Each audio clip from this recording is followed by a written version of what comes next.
Assalamualaikum warahmatullahi wabarakatuh. Halo teman-teman, kembali lagi bareng saya Farida Al-Munawwaroh. Di sini saya akan menjawab 2 pertanyaan dari dosen saya yang telah diberikan untuk memenuhi tugas akhir semester 3. Langsung saja pertanyaan yang pertama, yaitu mengenai keterkaitan filsafat dengan ekonomi Islam. Langsung aja, di sini keterkaitan filsafat dengan ekonomi Islam. Di sini saya akan menjelaskan tentang filsafat. Dari pengertiannya, yaitu filsafat berasal dari bahasa Yunani, yaitu philosophia atau philo atau philen, yang berarti cinta, dan sophia yang berarti pengetahuan dan kebijaksanaan. Maka, secara bahasa artinya orang yang cinta kebijaksanaan. Filsafat secara istilah menurut Al-Farabi yaitu ilmu pengetahuan tentang alam yang maujud dan bertujuan menyelidiki hakikat yang sebenarnya. Selain itu, definisi dari filsafat banyak dicetuskan oleh para ahli filsafat atau filsuf seperti Cicero yang berpendapat bahwa filsafat adalah sebagai ibu dari semua seni atau the mother of all the art. Ia juga mendefinisikan filsafat sebagai artspit yang berarti seni kehidupan. Nah, Ibnu Sina yang merupakan filsuf Islam mengemukakan bahwa filsafat adalah pengetahuan otonom yang perlu ditimba oleh manusia.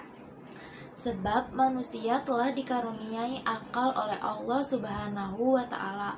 Oleh karena itu, banyak dari penulis cenderung mendefinisikan filsafat sebagai ilmu pengetahuan yang menyangkut atau mengenai segala sesuatu dengan cara memandang sebab-sebab atau asal-usul terdalam. Selanjutnya, pertemuan filsafat dengan Islam terjadi pada abad ke-8 Masehi atau 2 Hijriah, ketika Islam berhasil mengembangkan sayapnya dan menjangkau daerah baru yang mempunyai adat istiadat, peradaban, dan kebudayaan baru masuk filsafat. Nah, tahun berikutnya, kaum muslimin mengambil alih filsafat dengan menerjemahkan buku-buku filsafat Yunani ke dalam bahasa Arab. Pada masa Umayyah, ibu kotanya di Cordoba, dan Abbasiyah, ibu kota di Baghdad. Kemudian, pemanfaatan filsafat dalam kehidupan dibagi menjadi 2 macam, yaitu kegunaan secara umum dan kegunaan secara khusus. Kegunaan secara umum yaitu manfaat yang dapat diambil oleh orang yang mempelajari ilmu filsafat ini secara mendalam. Manfaat tersebut dapat berupa memudahkan dalam menyelesaikan atau memudahkan untuk masalah-masalah secara kritis.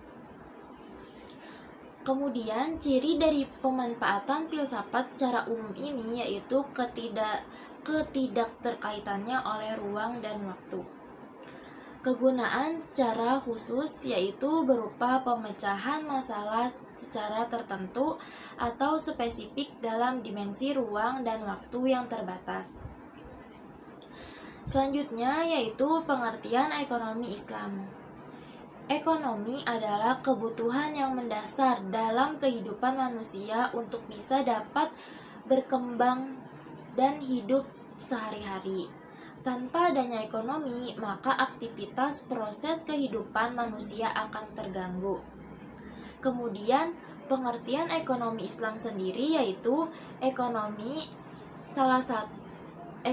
adalah sebagai suatu ilmu pengetahuan sosial yang di dalamnya mempelajari tentang masalah-masalah ekonomi masyarakat yang berbasis Islam dan didasari 4 pengetahuan, yaitu Al-Quran, Sunnah, Ijma, dan Qiyas. Maka dari itu, masyarakat akan dikendalikan bagaimana cara memenuhi kebutuhan dan menggunakan sesuai dengan ajaran Islam. Islam adalah salah satu agama yang mengajari manusia untuk melakukan kebaikan dan berbuat adil. Kemudian, prinsip inilah yang diterapkan oleh Islam dalam hal ekonomi. Islam juga mengatur tentang ekonomi, diantaranya yaitu kewajiban untuk membayar zakat, berinfak, bersedekah, larangan berjudi dan mengundi nasib dengan panah atau juga dengan membayar zakat dan lain sebagainya. Kemudian selanjutnya, ekonomi Islam bertujuan agar dapat terpenuhinya semua kebutuhan manusia, bukan hanya satu orang melainkan semua manusia di muka bumi ini, agar supaya mencapai kesejahteraan sosial. Norma-norma seperti ini sangat berkaitan dengan tanggung jawab manusia terhadap Allah Subhanahu wa Ta'ala. Jadi, jika didefinisikan, filsafat ilmu pengetahuan merupakan cabang filsafat yang membahas tentang sejarah perkembangan ilmu pengetahuan, metode ilmiah, serta sikap etis yang harus dikembangkan oleh para ilmuwan, yang fungsinya sebagai sarana penguji penalaran sains, merefleksikan, menguji, mengkritik asumsi dan metode keilmuan. Menurut Yudhistira tahun 2006. Kemudian, pembahasan tentang ilmu ekonomi dari perspektif filsafat ilmu pengetahuan berkaitan dengan apakah ilmu ekonomi memiliki klaim kuat sebagai sebuah disiplin ilmu tertentu yang memiliki aspek metodologis dan epistemologis yang menghasilkan pengetahuan yang empiris. Aspek kritis yang menjadi perdebatan tentang hal tersebut adalah terkait dengan struktur dan justifikasi teori dalam ilmu ekonomi. Secara umum, terdapat 6 permasalahan utama yang terkait dengan aspek metodologis dalam ilmu ekonomi. Menurut Husman tahun 2008. Nah, kemudian langsung aja hubungan filsafat dengan ekonomi Islam.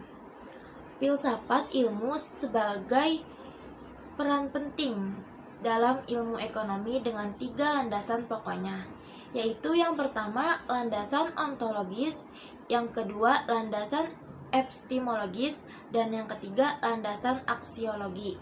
Dalam menciptakan penemuan-penemuan baru, baik ekonomi secara teoritik maupun ekonomi terapan, menurut Rosida tahun 2016.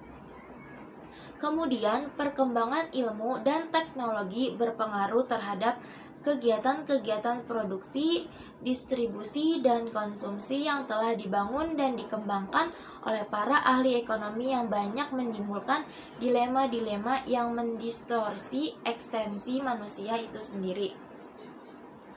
Kemudian, dampak negatif yang diakibatkan dari adanya aktivitas produksi yang mempengaruhi kondisi lingkungan. Lingkungan menjadi tidak seimbang dikarenakan timbul persoalan-persoalan radioaktif, pencemaran lingkungan, pencemaran udara, serta pencemaran air.